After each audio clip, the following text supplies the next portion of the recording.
আসসালামু আলাইকুম। নেতানিয়াহুর ষড়যন্ত্র রুখে দিল ইরান।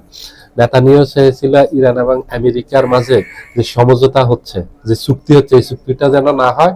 এই চুক্তিটাকে ভেস্তে দেওয়ার জন্য, এই চুক্তিটাকে ভেঙে দেওয়ার জন্য, নস্যাৎ করার জন্য নেতানিয়াহু এখন পর্যন্ত চেষ্টা করে যাচ্ছে, যেন না হয়। না হলে নেতানিয়াহুর লাভ হলো, সামনে অক্টোবরে ইসরায়েলি নির্বাচন, ইসরায়েলিদেরকে দেখাতে পারবে যে নেতানিয়াহুই ইসরায়েলিদেরকে নিরাপত্তা দিতে পারে, সিকিউরিটির একমাত্র গ্যারান্টি সে দিতে পারে। আবার নির্বাচিত হবে, নির্বাচিত হয়ে ক্ষমতায় থাকবে। আর এটার মাঝে আরেকটা লাভ হলো যে লেবাননে গড়পড়তা মানুষ হত্যা করবে, লেবাননে হিজবুল্লাহর অজুহাত দেখিয়ে তার ক্ষমতাটা দেখাবে যে সে অত্যন্ত ক্ষমতাধর। মধ্যপ্রাচ্যের দেশগুলিকে ও নিয়ন্ত্রণে রাখতে পারবে। এই যে সৌদি আরব, কাতার, কুয়েত, আমিরাত, ওমান, বাহরাইন, এদের উপর খবরদারি করতে পারবে। দেশের আভ্যন্তরীণ রাজনীতি নিয়ন্ত্রণ করতে পারবে। একদিনে দুই পাখি মারার চেষ্টা করছে, কিন্তু ইরান এটাকে নস্যাৎ করে দিয়েছে।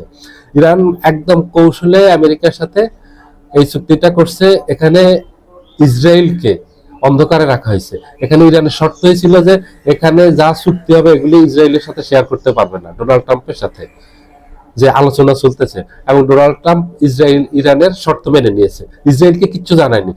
এখানে এই চুক্তিতে কি কি আছে, এই চুক্তিতে আমেরিকা ইরানকে কি কি ছাড় দিচ্ছে, এবং ইরান আমেরিকাকে কি ধরনের ছাড় দিচ্ছে, এবং ইসরায়েলের অবস্থান কি থাকবে এখানে, ইসরায়েলের কোনো গুরুত্বপূর্ণ রোল থাকবে কিনা, ইসরায়েলের কোনো গুরুত্বপূর্ণ ভূমিকা থাকবে কিনা, ইসরায়েলের ভবিষ্যৎ নিরাপত্তা আছে কিনা, সিকিউরিটি আছে কিনা, ইরান থেকে পাবে কিনা, ইসরায়েল কি ধরনের সুবিধা পাবে, ইসরায়েল মধ্যপ্রাচ্যে লাঠি ছড়ি ঘুরাতে পারবে কিনা, এগুলি কোনো কিছুই রাখেনি। ইসরায়েল চেয়েছিল এই চুক্তির মাধ্যমে ঢুকে একটা খবরদারি করার জন্য, কিছু ক্ষমতা নেওয়ার জন্য, এগুলি দেয়নি ইরান। ইরান একদম বাহিরে রেখেছে, ইসরায়েলকে বাহিরে রেখে এই চুক্তি করছে আমেরিকার সাথে। এই চুক্তি যে 14টা শর্ত আছে, 14 শর্তে দেখবেন যে আপনারা এগুলির 14টাই ইরানের পক্ষে।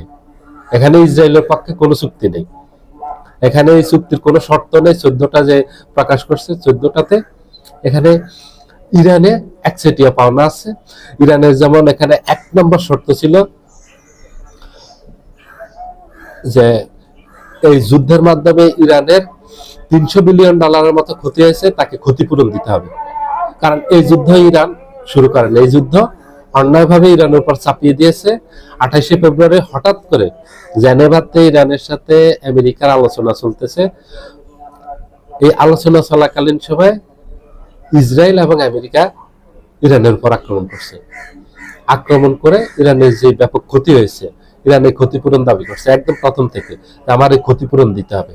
আমি যুদ্ধ বিরতি অথবা যুদ্ধ বন্ধ আলোচনা করব, কিন্তু আমার এই শর্তগুলি মানি নিলেই আমি আলোচনা করবো। আর যদি আমার এই শর্ত মেনে না হয়, তাহলে আমি কোনো ধরনের আলোচনায় যাব না। 1 নম্বর শর্ত ছিল ক্ষতিপূরণ। 2 নম্বর শর্ত ছিল মধ্যপ্রাচ্য থেকে এরা আমেরিকার যত সামরিক ঘাঁটি আছে সব প্রত্যাহার করতে হবে। 3 নম্বর শর্ত ছিল ভবিষ্যতে ইরানের উপর আমেরিকা, ইসরায়েল, ইউরোপীয় কোন দেশ, এক কথা হলো কোন দেশ ইরানের উপর আর আক্রমণ করতে পারবে না, এই গ্যারান্টি দিতে হবে। এই গ্যারান্টি যদি পায়, তাহলে ইরান যুদ্ধবিরতিতে যাবে। কারণ ইরান বারবার যুদ্ধে যাবে না, হয় এই যুদ্ধ চলতে থাকবে, ইরান আগের থেকে বলছে আমাদের প্রস্তুতি আছে দীর্ঘমেয়াদী এই যুদ্ধ করে যাওয়ার। আর যদি বন্ধ করতে হয়, তাহলে ভবিষ্যতে আর আমাদের দেশে কেউ আক্রমণ করতে পারবে না, এই শর্তে আমরা যুদ্ধ বন্ধে রাজি, আর নাই রাজি না। ইরানের 4র্থ শর্ত ছিল ইরানের পক্ষ হয়ে হিজবুল্লাহ, লেবাননের হিজবুল্লাহ ইরানের পক্ষ হয়ে এই যুদ্ধ চলেছে, হিজবুল্লাহর উপর ইসরায়েলের আক্রমণ বন্ধ করতে হবে। সেই শর্তে রাজি আছে। 5ম শর্ত ছিল হরমুজ প্রণালীতে ইরানও অবরোধ জারি করেছে এই যুদ্ধের পর, এবং আমেরিকাও পাল্টা অবরোধ জারি করেছে। ইরানও অবরোধ প্রত্যাহার করবে, আমেরিকাও অবরোধ প্রত্যাহার করতে হবে। আমেরিকা এই শর্ত মেনে নিয়েছে। 6ষ্ঠ ইরানের শর্ত ছিল ইরানের উপর যে বাণিজ্যিক নিষেধাজ্ঞাগুলি আছে, অর্থনৈতিক নিষেধাজ্ঞা আছে, এগুলি সবগুলি প্রত্যাহার করতে হবে। আমেরিকা রাজি হয়েছে। এবং 7ম দফা শর্ত তাদের ইরানের শর্ত ছিল যে বিভিন্ন সময়ে ইরানের তেল বিক্রির $100 বিলিয়ন বা $10,000 কোটি, এগুলি আমেরিকার নিষেধাজ্ঞার কারণে বিভিন্ন দেশের ব্যাংকে অবরুদ্ধ আছে, এগুলি উন্মুক্ত করে দিতে হবে।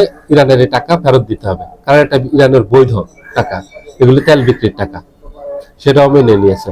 অষ্টম হলো ইরান এই চুক্তি করার পর যেন ইরান এই তার তেল বিক্রি করতে পারে, তেল বিক্রির উপর যে নিষেধাজ্ঞা সেগুলি প্রত্যাহার করতে হবে। ঠিক এইভাবে 14টা শর্ত দিয়েছে, সবগুলি ইরান মেনে নিয়েছে। আর আমেরিকার শর্ত ছিল মূলত হচ্ছে 3টা শর্ত ছিল। এক নম্বর হলো হরমুজ প্রণালী উন্মুক্ত করে দেয়া, সেটা ইরান তো বলেছে যে হরমুজ প্রণালী আমরা উন্মুক্ত করে দেবে, আমেরিকা উন্মুক্ত করে দিলে, আর না হলে আমরা করবো না, সেটা এখন উন্মুক্ত। আর অন্যতম দাবি ছিল ইরানের পরমাণু কার্যক্রম বন্ধ করা। ইরান বলছে যে এটা আলোচনা করতে হবে, এটা এখনই বলবো না আমরা, এটা আমেরিকার উপর নির্ভর করবে, এই শর্ত মানার উপর নির্ভর করবে, আমরা দেখবো, অপেক্ষা করব আমেরিকা এই শর্তগুলো, আমাদের দেওয়া শর্তগুলো কতটুকু সত্যি সত্যি মেনে চলতেছে, এগুলি কতটুকু পালন করতেছে, আমাদেরকে দেয়া এই প্রতিশ্রুতি রক্ষা করতেছে কিনা, এগুলি দেখবে, তারপর ওটার ব্যাপারে সিদ্ধান্ত নিবে। কিন্তু ইতিমধ্যে অনেকে অনুমান করতেছেন যে ইরান এই পরমাণু বোমা তৈরি করে ফেলছেন। ইরানের কাছে 10 থেকে 12টা পরমাণু বোমা আছে। কারণ এই যুদ্ধ এমনিতে বন্ধ হয়নি, এবং ডোনাল্ড ট্রাম্প এই যুদ্ধ শুরু করার পরে ডোনাল্ড ট্রাম্প টের পেয়েছেন ইরানের পাল্টা আক্রমণে যে ইরানের কাছে বিশাল শক্তি আছে। এই যুদ্ধ যদি কন্টিনিউ করা হয় তাহলে এখানে আমেরিকার ইতিহাসের সবচেয়ে বড় পরাজয় ঘটবে, এবং আমেরিকার অর্থনীতি ভেঙে পড়বে। আমেরিকার যে আজকে সুপার পাওয়ার হিসাবে বিশ্ব প্রতিষ্ঠিত, এই সুপার পাওয়ার আর থাকবে না। আমেরিকা সুপার পাওয়ার হিসাবে বিশ্বের বুকে থাকবে না, এটা একদম বিলীন হয়ে যাবে। আমেরিকার এই শক্তি পুরো বিশ্ব থেকে বিলীন হয়ে যাবে এই যুদ্ধের মাধ্যমে। এবং সবার অনুমান হলো এটা, যে ধারণা করতেছে ইরানের হাতে পরমাণু বোমা অলরেডি আছে, যার কারণে আমেরিকার পরবর্তী সময়ে এই যুদ্ধ কন্টিনিউ করা এবং ইরানের উপর পাল্টা আবার আক্রমণ করা এই দুঃসাহস করেনি। ডোনাল্ড ট্রাম্প খুব দ্রুততার সাথে এই যুদ্ধ সমাপ্তি চেয়েছে। যদিও নেতানিয়াহুর প্ররোচনায় এই যুদ্ধ ডোনাল্ড ট্রাম্প শুরু করেছে, এটা আমেরিকানরাই ডোনাল্ড ট্রাম্পকে দোষারোপ করেছে, এবং এটার কারণে এই আমেরিকা প্রেসিডেন্ট ডোনাল্ড ট্রাম্প নেতানিয়াহুর প্ররোচনায় যুদ্ধ শুরু করার কারণে তার মন্ত্রী পরিষদের কয়েকজন মন্ত্রী তখন পদত্যাগ করছেন, এবং জাতীয় নিরাপত্তা একজন উপদেষ্টা উনি পদত্যাগ করছেন, অনেকে পদত্যাগ করছেন, এবং তাদের দেশের ভিতরে যুদ্ধের বিরুদ্ধে একটা প্রতিক্রিয়া তৈরি হয়েছে, রাজনীতিবিদদের মাঝে একটা বিশাল মতভেদ তৈরি হয়েছে। এমনকি এই যে আমেরিকার বন্ধু রাষ্ট্র যেগুলি আছে, ন্যাটো সহ, ইউরোপীয় ইউনিয়ন সহ, তাদের সাথে আমেরিকার একটা দূরত্ব তৈরি হয়েছে, যে হঠাৎ করে ইরানে কেন তাদের সাথে আলোচনা করা ছাড়া নেতানিয়াহুর পরামর্শে পরিচিত হয়ে কেন ইরান আক্রমণ করলো। এটা শুধু আমেরিকার ভিতরে না, আমেরিকার বাহিরেও প্রতিক্রিয়া তৈরি হয়েছে, এবং যেটা রোষানলে পড়ে বাধ্য হয়েছে ডোনাল্ড ট্রাম্প এই যুদ্ধ বন্ধ করার জন্য, ইরানের সাথে চুক্তি করার জন্য। ইরান কিন্তু চুক্তি চায়নি, ইরান যুদ্ধ বন্ধও চায়নি, যুদ্ধ বিরতিও চায়নি, ইরান চেয়েছে যুদ্ধ এখানে কন্টিনিউ হবে, কারণ এটার মাধ্যমে ফয়সালা হবে, হয় ইরান পরাজিত হবে আর নাহলে ইরান বিজয়ী হবে। যুদ্ধের মাধ্যমে ফয়সালা হবে, কারণ ইরানের উপর বারবার আক্রমণ করবে, এটা মেনে নিবে না। 25 সালে একবার ইরানের উপর ইসরায়েল এবং আমেরিকা হঠাৎ করে আক্রমণ করে বসছে।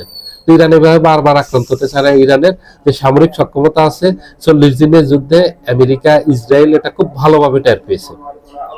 ইরান যে সামরিক দিক থেকে অত্যন্ত শক্তিশালী, এবং ইরানের যে খুবই উন্নত মানের ব্যালিস্টিক মিসাইল সহ উন্নত অস্ত্র আছে, এটা এই যুদ্ধের মাধ্যমে প্রমাণিত হয়েছে। এবং ইরানের এই ব্যালিস্টিক ক্রুজ মিসাইল, ব্যালিস্টিক ক্ষেপণাস্ত্র সহ আধুনিক যুদ্ধাস্ত্র আছে, যেগুলি অপ্রতিরোধ্য, যেগুলি আমেরিকা এবং ইসরায়েলের মতো এই দেশও প্রতিহত করতে পারেনি। তাদের কাছে পৃথিবীর সবচেয়ে আধুনিক আকাশ প্রতিরক্ষা ব্যবস্থা আছে। আমেরিকা এবং ইসরায়েল তাদের আকাশ প্রতিরক্ষা ব্যবস্থা ইরানের আক্রমণগুলি ঠেকাতে পারেনি, নিজেদেরকে রক্ষা করতে পারেনি। এখানে মধ্যপ্রাচ্যে আমেরিকার বন্ধু রাষ্ট্র সবগুলি, এই সৌদি আরব বলেন, আরব আমিরাত বলেন, বাহরাইন বলেন, ওমান বলেন, কাতার বলেন, জর্ডান বলেন, ইরাক বলেন, এগুলি সবগুলি আমেরিকার বলয়ের দেশ। এগুলিতে যে ইরান ধারাবাহিকভাবে সামরিক স্থাপনা আক্রমণ করছে এবং বেসামরিক বহু স্থাপনা আক্রমণ করছে, ওদেরকে তো রক্ষা করতে পারেনি। ওখানে আমেরিকার আকাশ প্রতিরক্ষা ব্যবস্থাগুলি মোতায়েন ছিল না। তাদের বন্ধু দেশগুলিকে এখান থেকে ইরানের আক্রমণ থেকে তাদেরকে রক্ষা করতে পারছে না, আমেরিকা নিজেকে রক্ষা করতে পারছে না, ইসরায়েল তাদের নিজেকে রক্ষা করতে পারছে ইরানের আক্রমণ থেকে, কেউ পারেনি। এখানে আমেরিকার বিশাল দুর্বলতা প্রকাশ পেয়েছে এবং ইরানের সামরিক সক্ষমতা প্রকাশ পেয়েছে, যে ইরান সামরিক দিক থেকে অত্যন্ত শক্তিশালী দেশ, যে কোনো দেশকে মোকাবিলা করার মতো শক্তি ইরানের আছে। কারণ আমেরিকার থেকে বড় শক্তি তো পৃথিবীতে আর কারো নেই। আপনি সামরিক দিকে বলেন, অর্থনৈতিক দিকে বলেন, কূটনৈতিক দিক থেকে বলেন, যে কোনো দিক থেকে বলেন, আমেরিকা হিসেবে 1 নম্বর সুপার পাওয়ার। সেই আমেরিকা এখানে নাস্তানাবুদ হয়েছে, তাহলে অন্যদের অবস্থা কি? অন্যরা তো এখানে টিকবেই না। অন্যরা তো এখানে ফু দিলে যেভাবে এই যে উঠতে থাকে, একটা তুরা গুলি উঠতে থাকে, যে একটা ফু দিলে এইভাবে উঠতে থাকবে, অন্যরা পাত্তাই পাবে না ইরানের কাছে। ইরান অত শক্তিশালী দেশ, এটা এই যুদ্ধের মাধ্যমে প্রমাণিত হয়েছে। পুরো বিশ্ব দেখেছে ইরানের শক্তি সামর্থ্য, এবং আমেরিকার দুর্বলতা দেখেছে, ইসরায়েলের দুর্বলতা দেখেছে। দুইটা শক্তি, বৃহৎ শক্তি, সর্বাধুনিক শক্তি ইরানকে পরাজিত করতে পারেনি। ইরানের ক্ষতি হয়েছে অবকাঠামোগত, পাল্টা তো আমেরিকার বিশাল ক্ষতি হয়েছে এবং ইসরায়েলের বিশাল ক্ষতি হয়েছে। মধ্যপ্রাচ্যে আমেরিকার 8টা বন্ধু রাষ্ট্র বিশাল ক্ষতি হয়েছে। এগুলি কয়েক বছর এই রিকভারি করতে লেগে যাবে। এই যে ক্ষতি হয়েছে এটা রিকভারি করতে কয়েক বছর লেগে যাবে। এবং আমেরিকার যে ঘাটিগুলি এখানে ক্ষতিগ্রস্ত হয়েছে, এগুলি আগামী 20-30 বছরেও এগুলি পুনর্নির্মাণ করতে পারবে না। আর ইরানের হাতে এত বিশাল শক্তিশালী অস্ত্র ছিল, ব্যালিস্টিক ক্ষেপণাস্ত্রগুলি বিশেষ করে, যেগুলি নিক্ষেপ করছে, এগুলির অ্যাকুরেসি খুব ভালো, একটা নির্দিষ্ট লক্ষ্যবস্তুতে আঘাত হচ্ছে। এগুলি এক একটা ওয়ারহেড বহন করে, শুধু বিস্ফোরকই বহন করে 15-20 টন। একটা জায়গায় যদি 15-20 টন বিস্ফোরণ ঘটানো হয়, 15-20 টনের, তাহলে ওই এলাকা কয়েকশো মিটার শুধু নিচে গভীর গর্ত তৈরি হয়, বিশাল গর্তে। ওই ধরনের অস্ত্র নিক্ষেপ করছে। এই জন্য এগুলি আর পুনর্নির্মাণের এখানে কিছু না, এখানে নতুন করে নির্মাণ করতে হবে। এগুলি কয়েক বছর লেগে যাবে, এগুলি 20-30 বছর লেগে যাবে এবং প্রচুর অর্থের প্রয়োজন হবে। এখানে শত বিলিয়ন ডলার খরচ করতে হবে। এই যুদ্ধের মাধ্যমে ইরানের $300 বিলিয়ন ক্ষতি হয়েছে।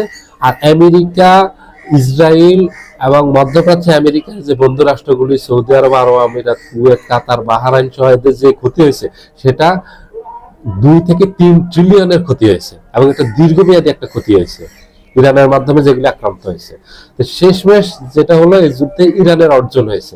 ইরান এক কথা হলো বিজয়ী হয়েছে, আর এখান থেকে পরাজিত হয়েছে ইসরায়েল, আমেরিকা পরাজিত হয়েছে। তারা এখানে ব্যর্থ হয়েছে, তাদের ব্যর্থতা প্রকাশ পেয়েছে, তাদের দুর্বলতা প্রকাশ পেয়েছে, তাদের পরাজয়, যে জঘন্য পরাজয় হয়েছে আধুনিক এই সময় এসে, এটা পুরো বিশ্ব দেখেছে। এই হলো আমেরিকার অর্জন। আমেরিকার ইসরায়েলের আমেরিকার অর্জন হলো যুদ্ধের মাধ্যমে পরাজয়, ব্যর্থতা, দুর্বলতা।